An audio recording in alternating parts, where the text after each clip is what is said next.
Go. Alrighty, you are looking live. It's sold out MetLife Stadium, where today the 16-0 and playoff-bound New York Giants are taking on the 0-16 Miami Dolphins. And why are the Miami Dolphins 0-16? Because they suck. They ain't won a Super Bowl since after the 73 season. They haven't won a Super Bowl in 50 years. Come on, you bet Don Shula. You Dan Marino. Come on, man. Dolphins suck. To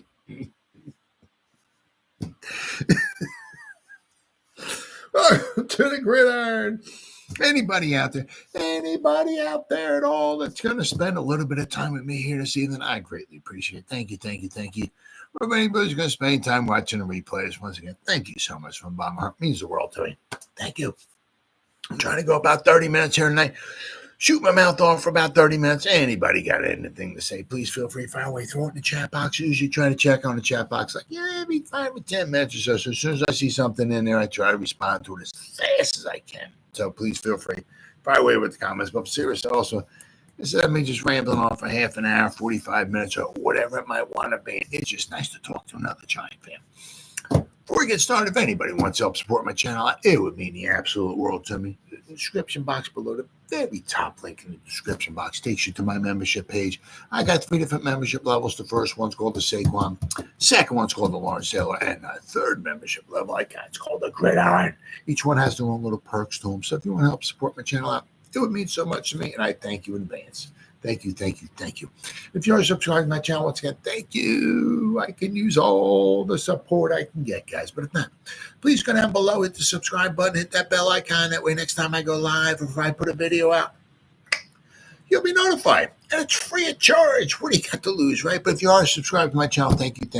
Maybe give this video a thumbs up or share this video. That would be freaking awesome. And then finally, so just a little ways down the description box, there's 2 additional links. The top one's a Facebook link.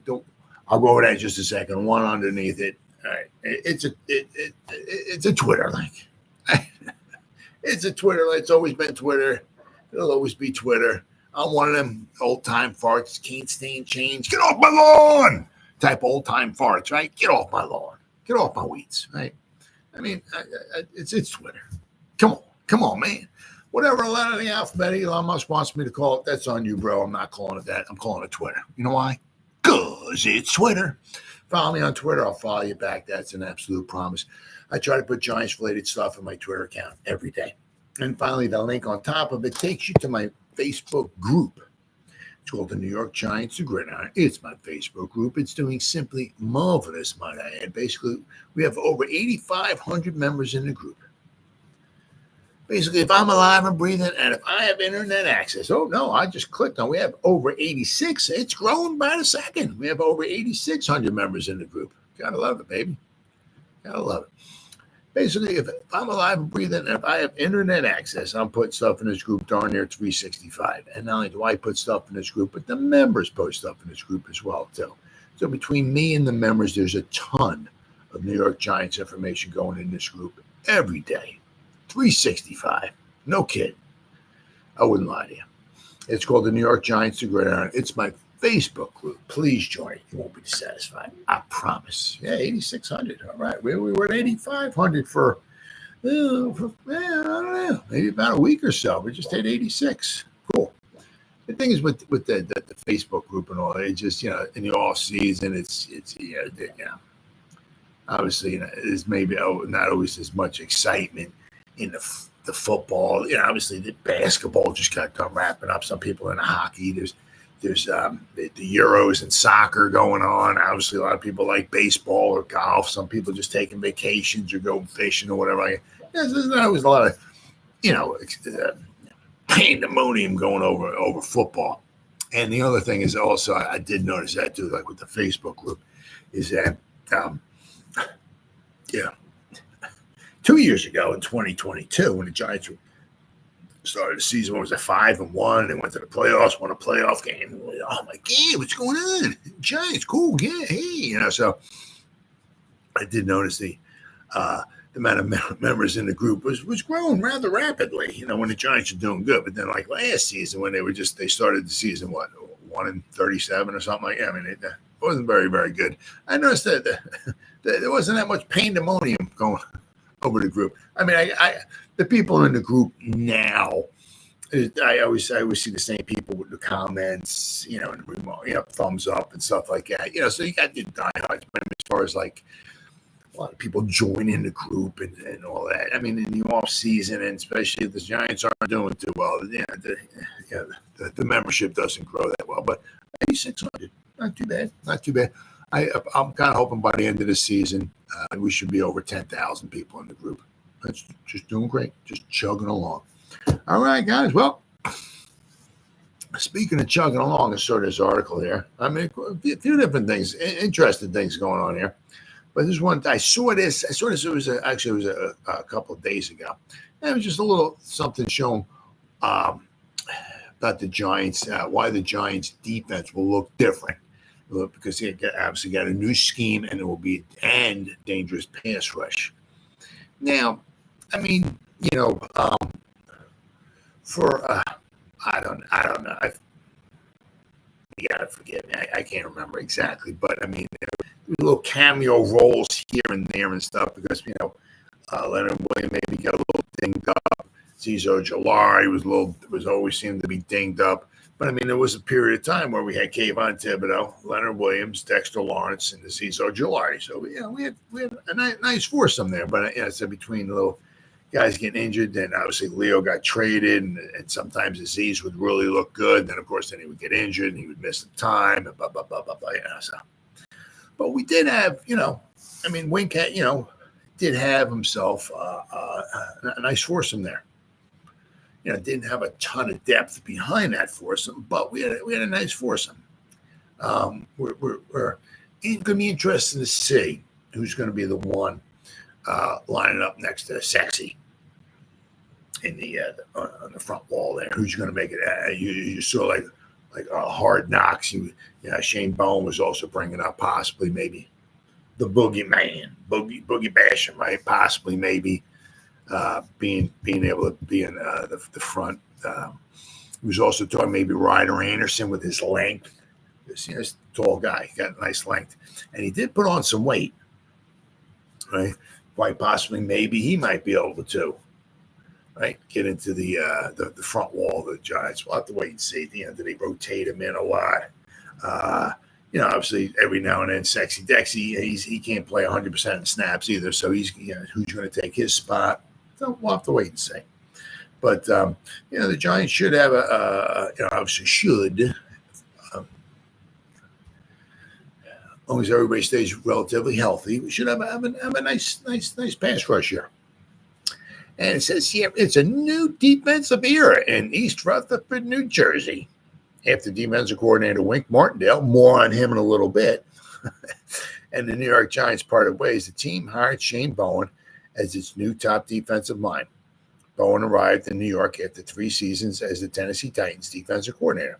Not only has Bowen brought a new scheme with him, but he also has some new pieces to work with, highlighted by a splashy trade for a pass rusher who should help the Giants forge a new defensive identity. Including the scheme. Here are 3 ways the Giants. Now, let's see here. Those from The Athletic. If I can scroll up here.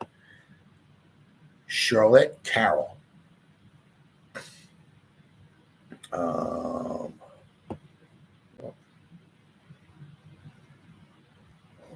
Last.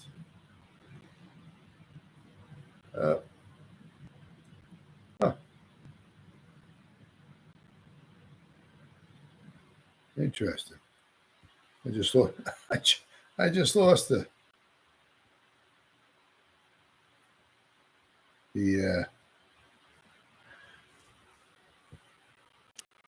I should have clicked back here.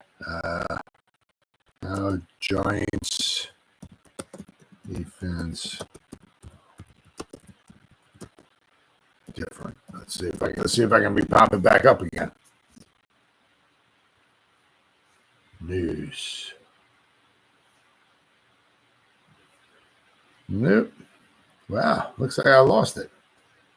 It was from The Athletic, and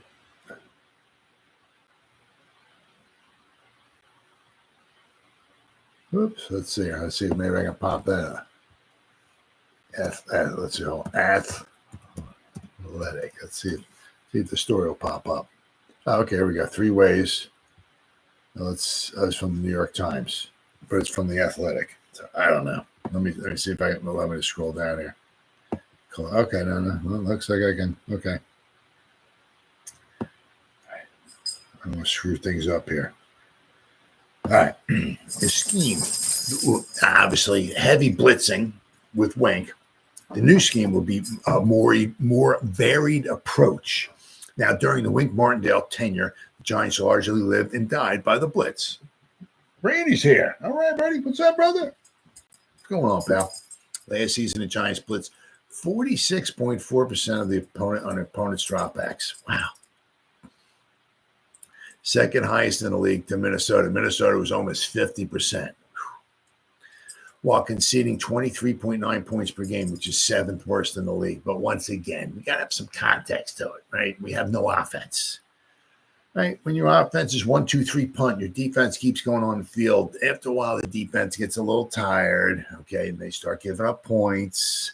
If we had a better offense, defense is on the sideline drinking Kool-Aid. Your offense is on the field scoring points, chewing up the time, and therefore your defense gives up less points.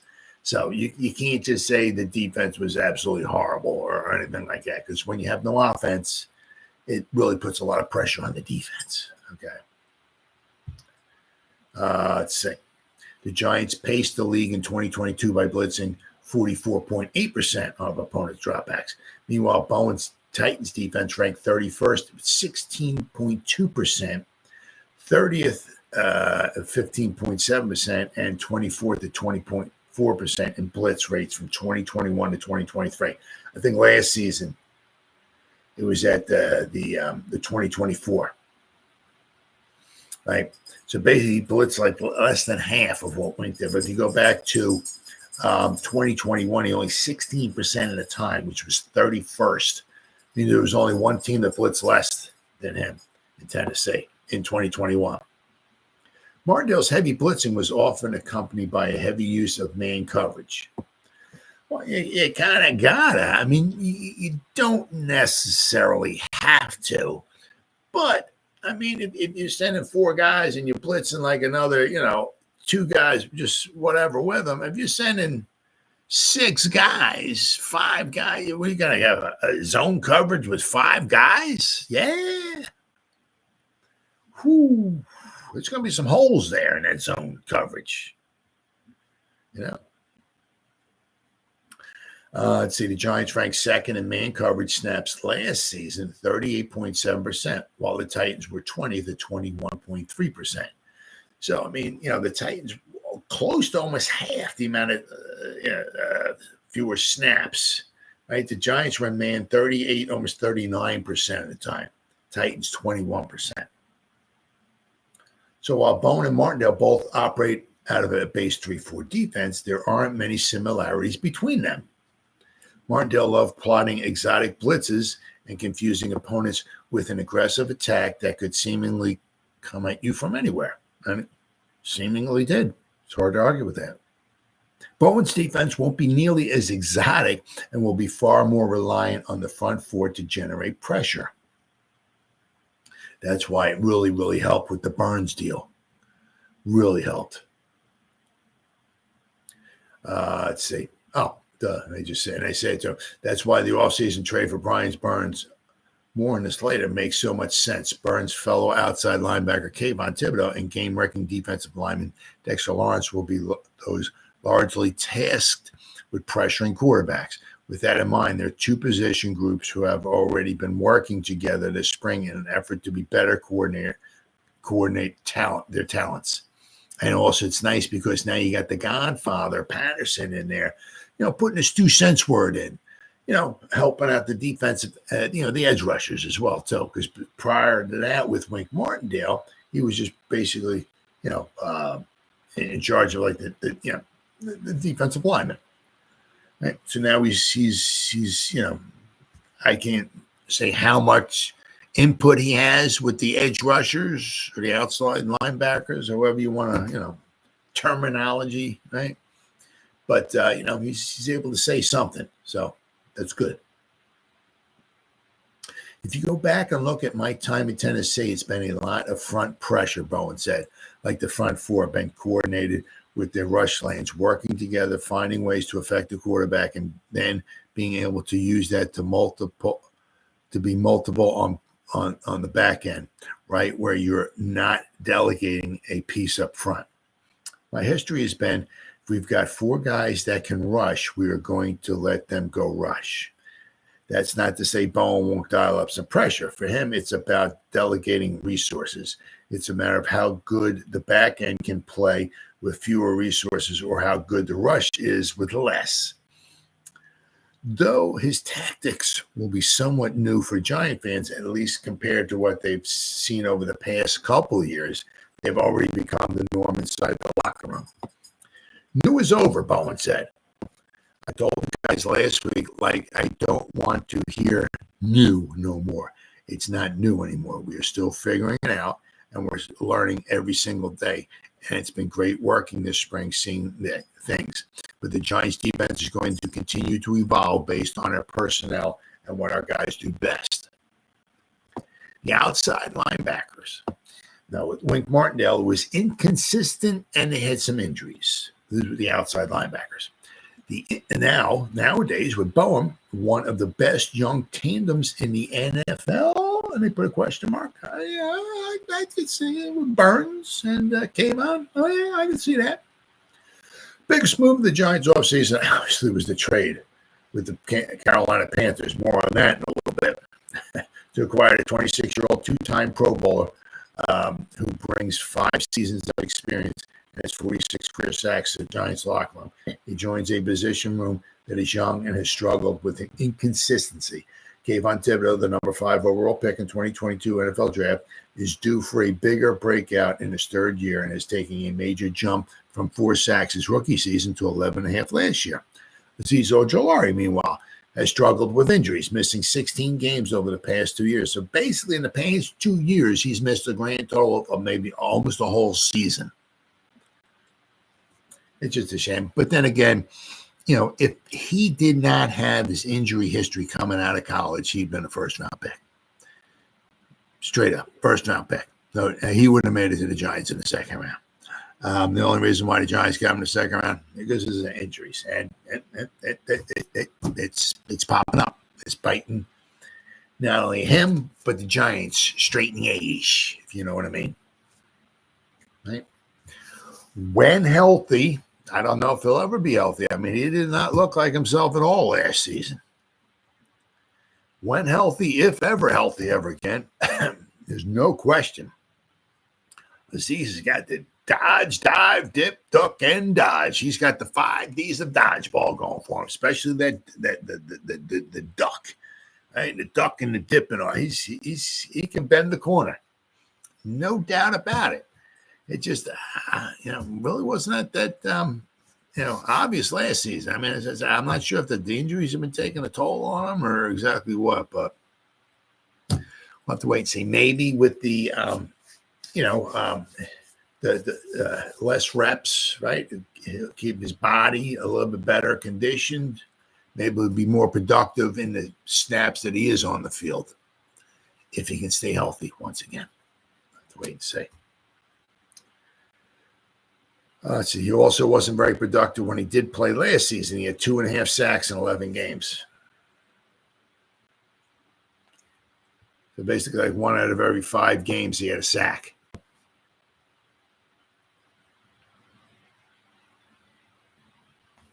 So basically, if he played all last season, he would have maybe 3.5 sacks. I don't know if the injuries are just, totally breaking him down or what, but Burns, however, has played 80 games in his 5 seasons and has posted at least 7.5 sacks every season of his career.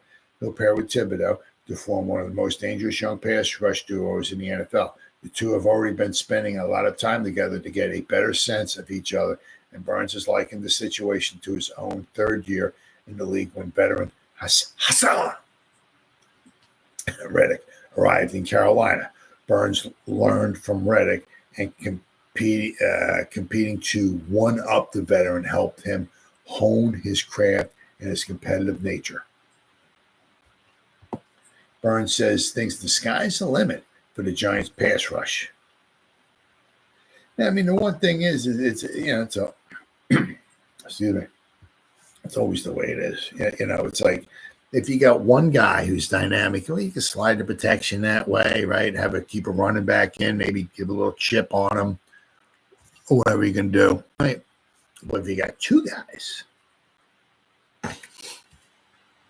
makes it obviously. Yeah, well, actually, I mean, the Giants got three guys, but I'm saying if you got two good edge rushers, makes it a little different, right? So it'll be very interesting to see how the dynamic duo works out this year. That Burns-Thibodeau pairing, along with Lawrence, creating chaos up the middle, could become a weekly nightmare for quarterbacks and maybe even harken back to the glory days of the Giants' pass rushers. I keep saying I would love to see the Giants next season. It's so difficult in free agency, because, I mean, not a lot of these guys come available in free agency. If you get – and I'm not even talking about like an edge rusher. I'm talking about somebody next to Sexy. I would love to see him if they could draft somebody in the first or second round and put right next to Dexter. Get that front wall. That would be fantastic. I'd love to see that. Because the nice thing about that, if there is somebody there, you don't want to reach for somebody, obviously. But if there's somebody there, who's pretty special in the first, second round, right? You can put next to say, then you're going to have, especially if you got him, if he's a first round, and then you can have him for 5 seasons relatively on the cheap. Or if you get him a second round, right, then you have him for 4 seasons really on the cheap. If he's a very productive player, So, because let's not forget, in a couple of years, Kayvon's going to want to get paid. You got Dexter got paid, Burns has got paid, and Kayvon's going to want to get paid. That's going to be a very expensive front wall the Giants are going to have there. Let's hope that they can put up some really good numbers, right? Let's see. Anytime an offense can key into one player, the challenge is that particular player, but also the scheme. New outside linebacker coach Charlie Bullen said this spring. However, another proven rusher opposite Kayvon, someone has to get the attention. And with Dex, there's 3 bona fide experienced guys up front, and the offense can only choose a certain amount. You can't double team, all 3 of them, because then we have a 4th rusher who's going to come in scot-free, right? If they start alternating their protection and keeping guys in the protect, then the routes get limited downfield, which is true. I mean, you got 5 guys. You get your quarterback, and you can keep a running back in, maybe, right? So that's 7 guys. You only got 4 guys to go out, right? So we have 7 guys in coverage to cover 4 guys, right? So basically almost everybody downfield can almost get double teamed. Oops. Let's see. The secondary. Now, this is the last one here on this article. Now, the difference is here. Then, we had experienced veterans. We don't have Adoree anymore, and we don't have Xavier anymore. So now we have a youth takeover with a lot of focus on the Giants' improved front. The changes in the secondary shouldn't be overlooked. Veteran safety Xavier McKinney departed for Green Bay in free agency, while cornerback Adoree Jackson was not brought back. McKinney played 100% of the Giants' defensive snaps last season. Let's not forget that. The man was a freaking a warrior last season, without question. While Jackson accounted for 70%, leaving a sizable hole to be replaced in large part by day 2 draft picks with Newman and Phillips. Now, Newman's not going to, Phillips is not going to, per se, replace Adoree Jackson. That's where apparently, as of right now, looks like Flott's sliding out there to replace Adoree Jackson. Where'd you go, buddy? There he is. Right. But Newman's going to take a crack at replacing Xavier. Now, obviously, will Newman be a Pro Bowler his first season? Probably not. But maybe in a couple of seasons he'll work his way in, and he might be could be one of the team leaders on defense. Apparently, he's very vocal, so which is something you like, especially from a safety, right? Let's see. Newman will have to beat out Dane Belton and Jalen Mills in training camp to start opposite Jason Pinnock. But given his pedigree as a 4-year starter at Minnesota and being first safety selected during the draft, right, it seems likely he'll start sooner rather than later. As for Phillips, he won't be a 1-for-1 replacement for Jackson, as it looks like Phillips is going to play a majority of his snaps in the slot if he beats out Nick McLeod. If they're going to earn their roles, Bowen said of the rookies. It ain't on us. We're going to coach the hell out of them and give them every opportunity they can imagine. We're going to try to get them in the best spots that fit their skill sets. When the time comes, they have to make the plays and show they deserve more. Beyond the rookies, the Giants need last year's first-round pick, Tay Banks, to prove he can be the number one cornerback, because that's the spot he occupies on the roster with Adoree gone. Banks returned a few pounds heavier after an offseason focus on getting his core stronger, but looked more muscled. Cordell Flott and McLeod are other cornerbacks who spent the most time with the first-team defense this spring. Bowen has challenged the cornerback room and his defense as a whole to be ready to roll at the start of training camp. Bottom line, we need guys to start separating themselves, Bowen said. Maybe not the first week in training camp, but as we get going, those first few weeks in training camp, we've got to start defining roles. I want to see guys take opportunities, grab them, and start to pull away. So, all right, that's cool. That's cool. It's going to be very interesting to see. Obviously, unfortunately, as it happens quite often, injuries have a little say in the matter there. But it's going to be interesting to see. A lot of things going to be interesting to see. Right? Who's next to Bobby Okereke in the inside linebackers, right? Because you're hearing Isaiah Simmons is going to get a lot of playing time. So, right? Who's playing next to Dexter Lawrence, right? And obviously, the safeties. Pretty much penciled Pinnock in, right? But who's going to be the other guy, right? Do we have a lot of 3 safety looks? If so, who's going to be the third safety, right? How does the Phillips in the slot, Flott on the outside? How is that working out? Can Flott hold up? Is he going to be the main guy? We got some interesting storylines going on. But as I said, unfortunately, sometimes injuries do dictate things too. But very, very interesting. Very, very interesting to see. But let's say the 16th. Today will soon be the 28th. 30, 16. So we got like 18, 19 days, and the rookies are showing up to training camp. All right. Then a week later, the veterans show up, and then the 24th, they start butting heads again. So, but I say I got 2.5 weeks or so, and the rookies will show up. Right. All right. So, but speaking of that, right, leads me into my next story. The New York Giants announced the 2024 open training camp dates. So we got the open practice schedule here. 1, 2, 3, 4, 5, 6, 7, 8, 9, 10, 11. 11 days. Yeah, looks like. So it looks like the first 3 days, 24, 25, and 26. Looks like it's open practice. Right? Saturday the 27th, no. Sunday the 28th. Unless maybe they're off the 20th. I don't know. The 28th, 29th, and 30th, another 3 days in a row. Looks like it's open practice schedule. July 31st, Wednesday, it's not open. August 1st and 2nd, it is open. The 3rd, it's not. Then the 4th, 5th, and 6th are open as well. East Rutherford, New Jersey. This is from Giants.com. All right. Giants today announced the open practice dates for the 2024 training camp presented by Ford. Ooh. There will be 11 practices free and open to the public at the Quest Diagnostic Training Center. I thought there was 10, but apparently there's 11. Starting with day one on July 24th. Camp will conclude with a pair of joint practices with the Detroit Lions ahead of their meeting in the preseason opener.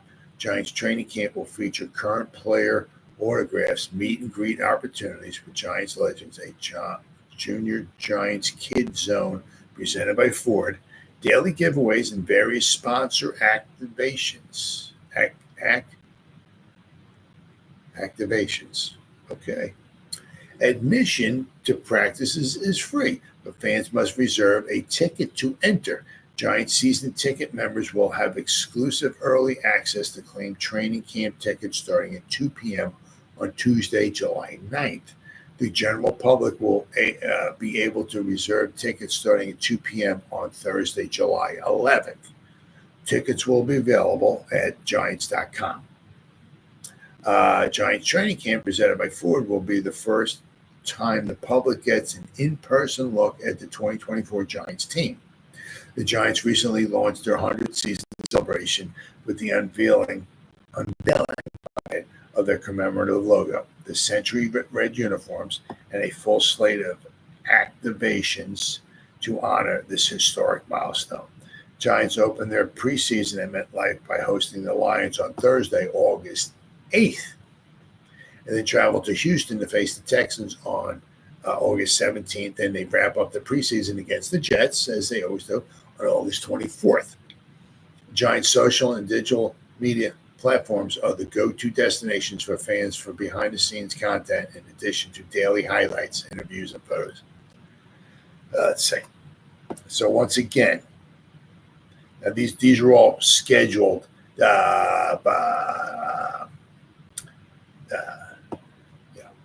times are might change, but Wednesday the 24th, Thursday the 25th, and Friday the July 26th.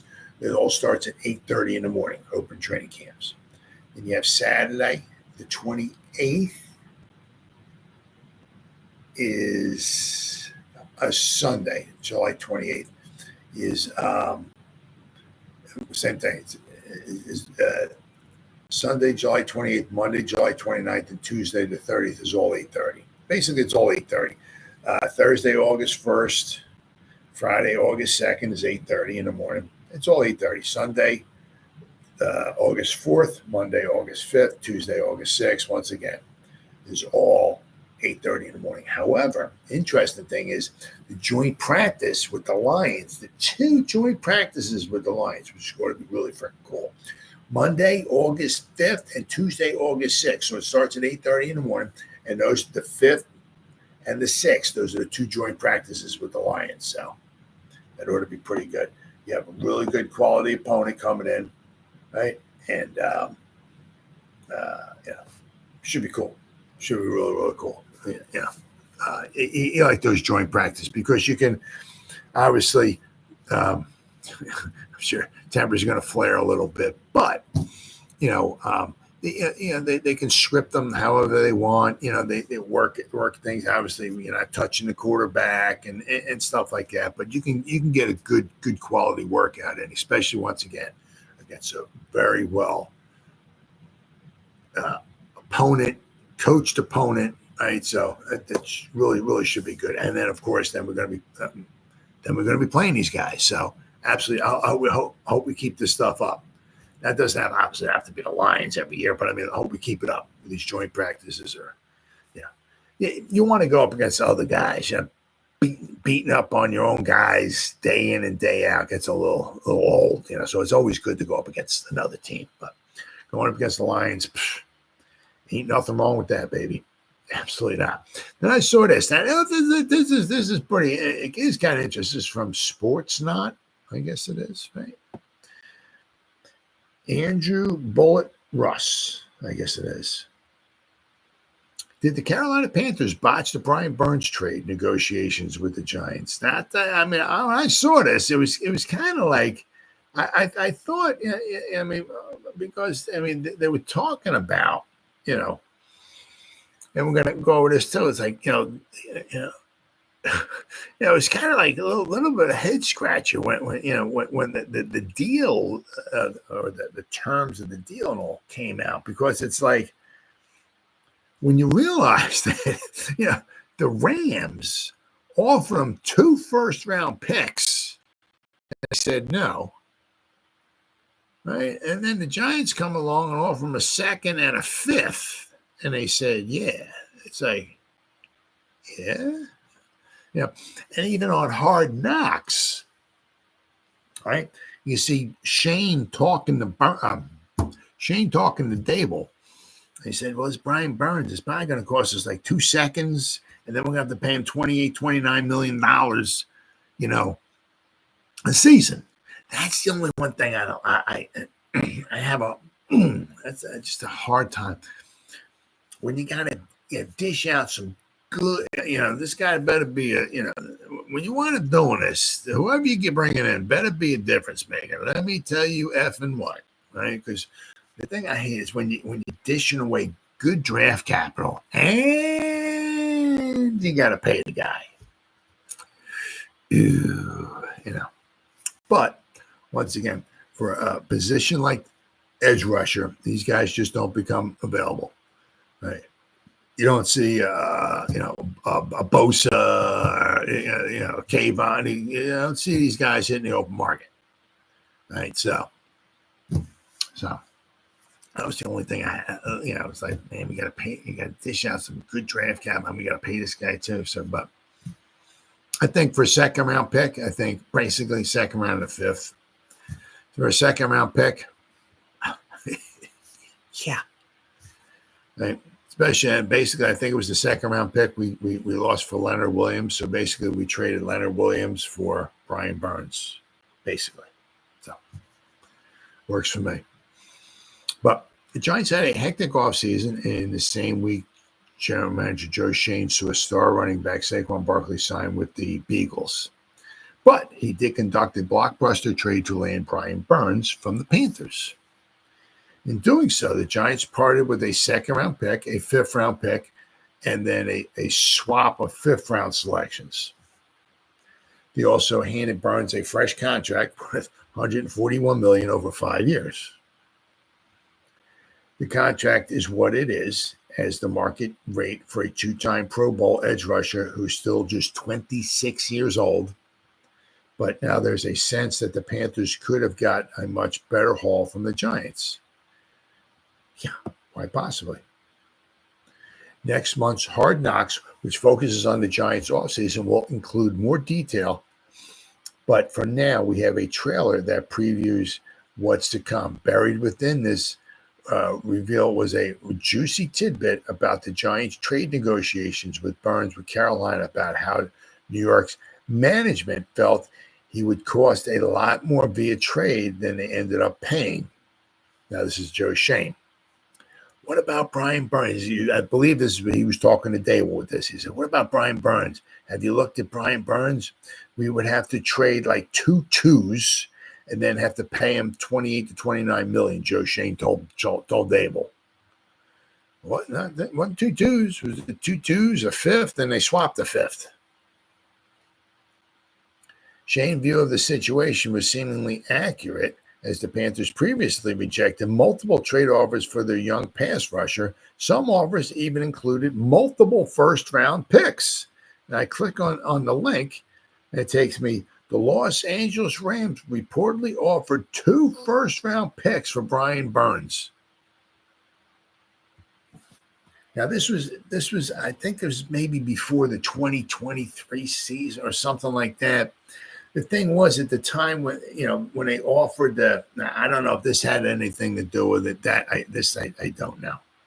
Okay, but the Rams just keep they trade away their number 1 picks like they're, I don't know. I mean, like they're just candy. They just, hey, they're like the Roper. Hey, you get our first round pick, and you get our first. I mean, They don't seem like first-round picks. They're kind of like what George Allen used to do with the Redskins back in the 70s. He would just he would go to your roster and he would say, yeah, we'll take this guy. Just saying, right? We'll give you our whole draft team. We all 312 of our draft picks this year, and we'll take this one. He didn't like draft. He didn't like rookies. Did not like rookies. He wanted veterans. So he didn't care if he traded away first round pick or say didn't care. He wanted veterans. So anyway, but the Rams, I think at the time when they made the trade offer, maybe they it was kind of like, would you trade us Burns? But we don't have a first round pick this year. You'd have to, if you got a 2 first round, you'd have to wait a couple of years. So I don't know if that had anything to do with it. I don't know because if Carolina wanted more of a immediate, right? To get a pick that they could use right away instead of maybe having to wait. Maybe that had something to do with it. I really don't know. But the Rams offered 2 first-round picks, and the Giants basically was a second and a fifth. That's a big difference. That's a big difference. Let's see. Let me scroll down here. Yeah. While it wasn't the best season of his career, Burns still racked up 8 sacks, 16 tackles for loss, and forced a fumble. So if it's not like his stock dipped drastically yet, maybe the Panthers were just finally ready to move on, knowing they wouldn't be meeting Burns' contract demands while seeing the opportunity to get younger and hopefully improve their roster in the long run thanks to their newfound draft compensation. Well, he's somebody you want to build a team around, if I don't know. It is what it is. The Giants got him. Cool. Happy for it. It just, you got a cornerstone piece there. Why don't you want to build, around your one good edge rusher and work off from there? But this is what it is. Yet still based on this clip, it appears that the Panthers could have gotten a lot more from the Giants at the negotiation table. I don't know. I'll have to wind up finding out. Maybe in the, I'll have to wait and see. Maybe in Hard Knocks, it will explain a little bit more in depth and detail.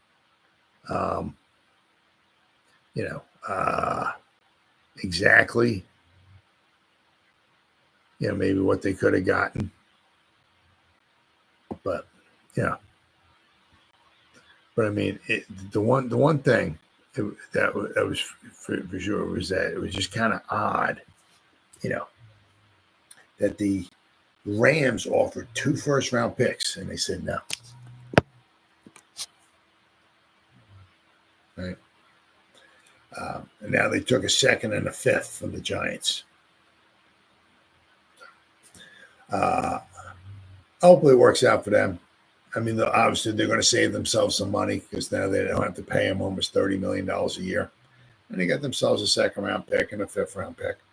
But the Giants, as long as the Giants had the money, I think it was an outstanding trade for the Giants, a second-round pick. As I said, you don't find guys, these type of edge. It's like, it's like a Justin Jefferson. Like one of these wide receivers at the top of their game, just hitting the open market. So, usually if something's going to happen, you're going to have to, trade for him. So, for the Giants to trade away a second-round pick, pretty much, in my eyes, right? And I said, basically, that was the one that I think they got for Leonard Williams. Right? If not Leonard, maybe the one I got for Leonard Williams was 47, but basically, they got a second-round pick for Leonard Williams. And basically, they gave a second-round pick. To get another quality edge rusher, now we got 2 of them. It's not like we're just bringing Burns in and he's our only one, which would still be fantastic because you need an edge rusher. But, now you're getting the other edge rusher to pair the 2 together. And that's what the Giants have been missing. So, we've had Kayvon and Azeez, but Azeez has been like MIA, missing in action the past I mean, just what I read a little while ago. He's basically missed 16 games over the past 2 years. I don't even know if the Giants are even going to re-sign him after the season's over with. I mean, this might be his last season with the Giants, so we'll have to wait and see. Another one of those nice storylines. All right, then we got interesting there, right? We got the former Giants coaches throw Brian Daboll under the bus in a new ESPN report.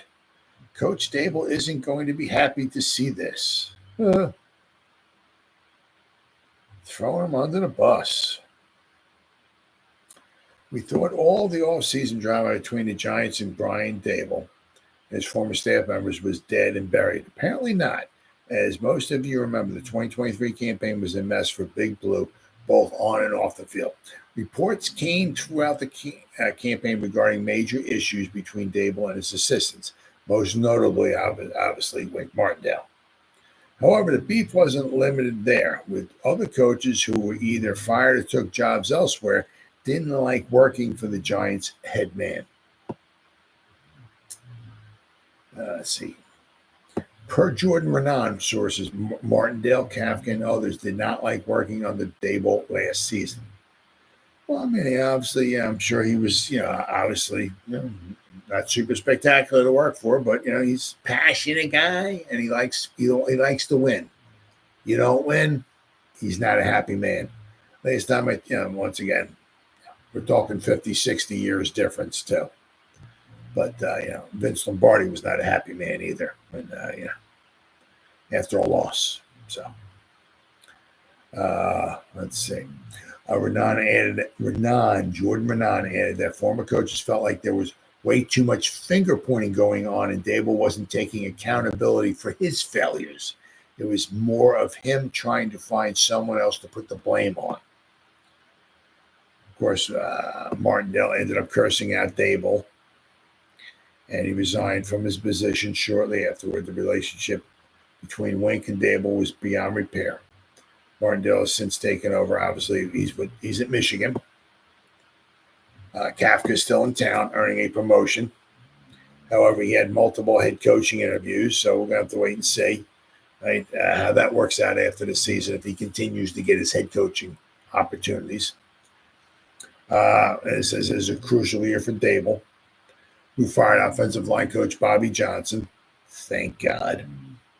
And T-Mac. I was a little, I didn't think that the special teams was that horrible last year.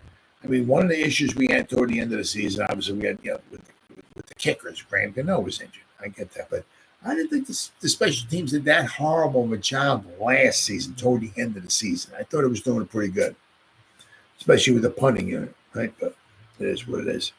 All right, let's see, there was another one here. There's a longer one here. Reports expands on issues between Brian Daboll and the coaching assistants. Let's see here. Sources close to the situation said that Martindale, along with several other coaches on both sides of the ball, had grown tired of Daboll's frequent outbursts. Daboll's staff felt he'd stopped listening, and there was constant finger pointing amid what became the Giants' 6-11 season. It's hardly a secret that Wink Martindale resigned in January after Daboll fired the brothers Wilkins, right? Who were obviously two close friends to Wink. Special teams coordinator Thomas McGahee and offensive line coach Bobby Johnson were also shown the door following the campaign, while several other assistants left the organizations for different jobs.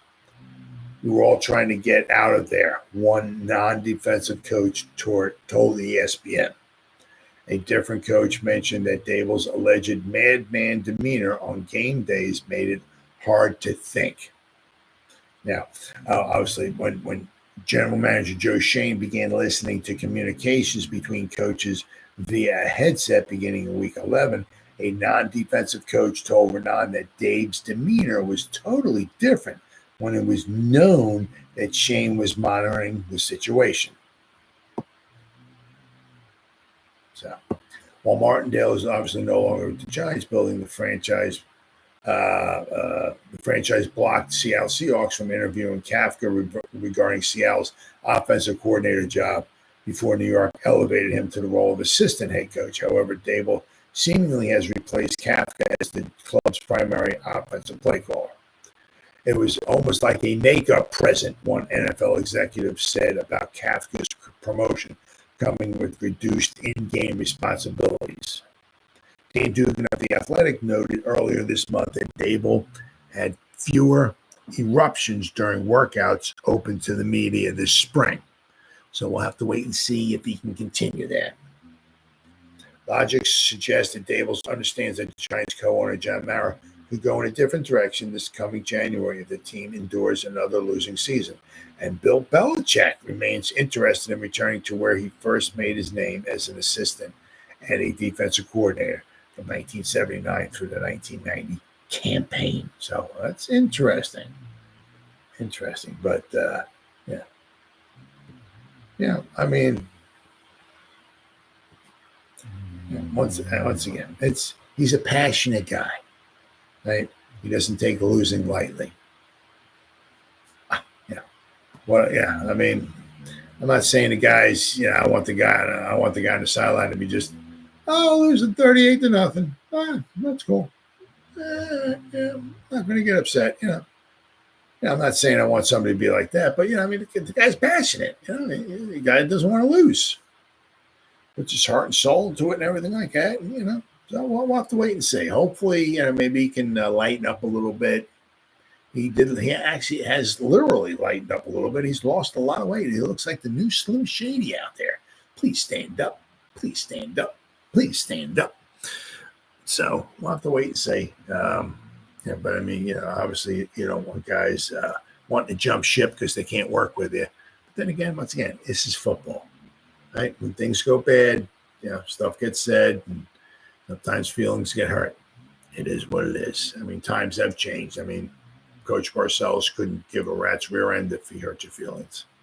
He wanted results, right? If you weren't giving results, you better be prepared for a good tongue lashing. So that's what it is. So we'll have to wait and see.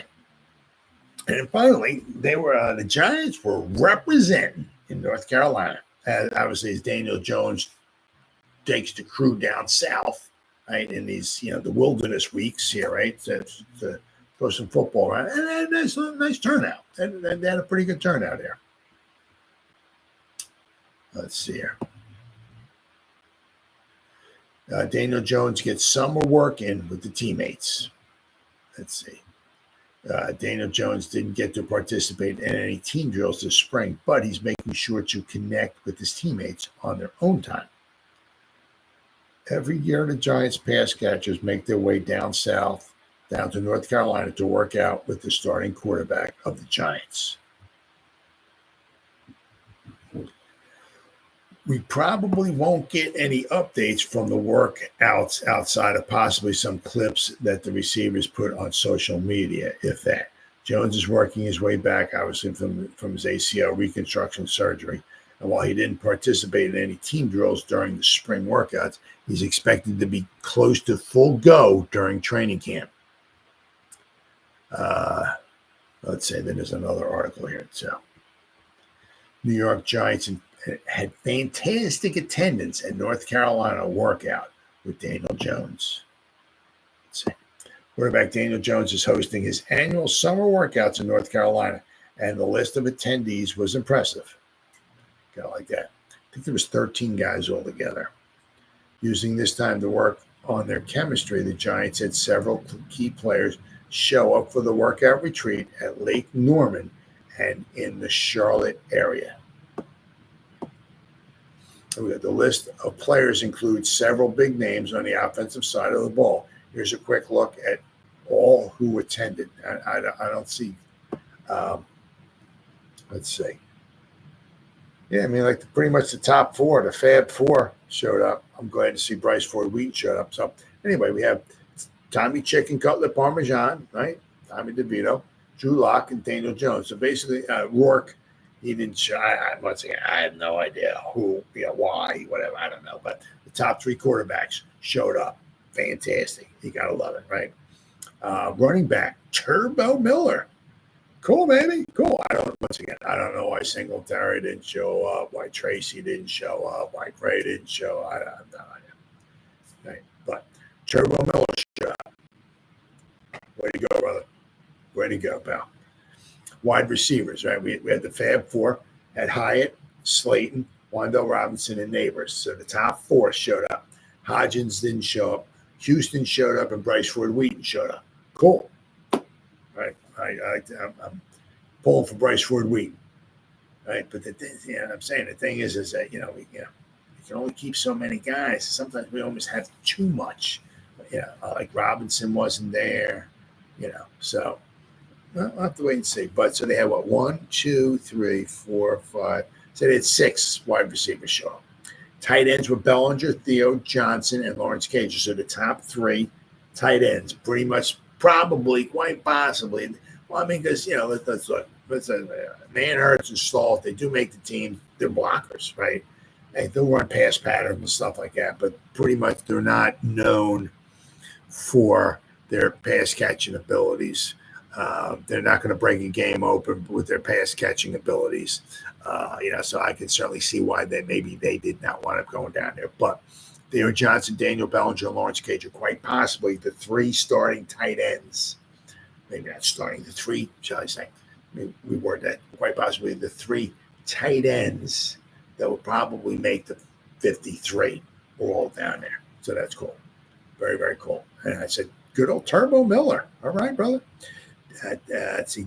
Dennis Houston posted this picture. That's on the thumbnail of this video. He posted a picture. It says, Giants getting work in NC. So that's cool.